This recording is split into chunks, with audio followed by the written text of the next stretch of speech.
Okay, hello everyone. Well, today I have with me Professor Paul Hodges, who is a fellow of the Australian Academy of Science. He's a principal research fellow of the National Health and Medical Research Council and a professor at the University of Queensland. Paul is joining us as a keynote at ISPGR in Brisbane, Australia in July. Welcome, Paul. Thanks, Sandy.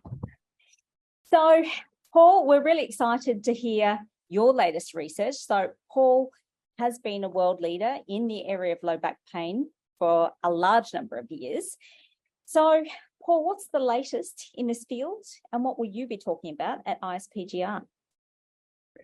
Sandy, what I'll be talking about and the area of my research over the last couple of years has really been trying to look at unpacking the heterogeneity of pain. And it really isn't rocket science that not everyone's pain is the same. But when we look at most of the research that's looked at back pain or other different pain conditions, most of the research actually looks at comparing someone with pain to someone without pain. And it's clear that that's not looking closely enough because there are different reasons why people have pain. And one of the things that's become more profoundly obvious over the last few years is that there are these three main mechanisms that drive people's pain experience, and that's nociceptive type pain, where there might be ongoing information coming from the tissue, so really biomechanically linked and peripheral inflammation linked.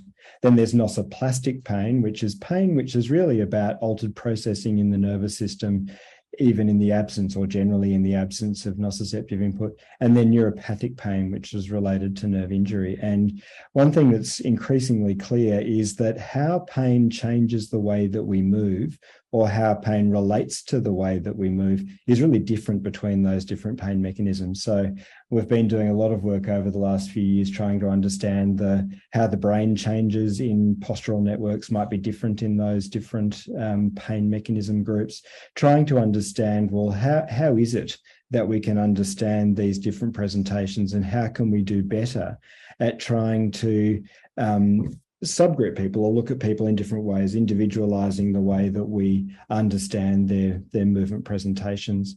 And because of this understanding that there's different mechanisms, it means that we've got some new ideas about what it is that might be the basic mechanisms underpinning the changes in the way that you move. For example, some of our recent work has been looking at glial cells in the motor regions of the brain. And like, we used to think that the glial cells were the scaffolding that were there just to hold the neurons in place, but it's increasingly obvious that the glial cells are really important for neural function. They regulate neurotransmitters, they regulate the synapses between neurons, they moderate the health of the neurons, and they're also the inflammatory cells of the brain. And certain people with pain have changes in the activation of these inflammatory cells in the brain.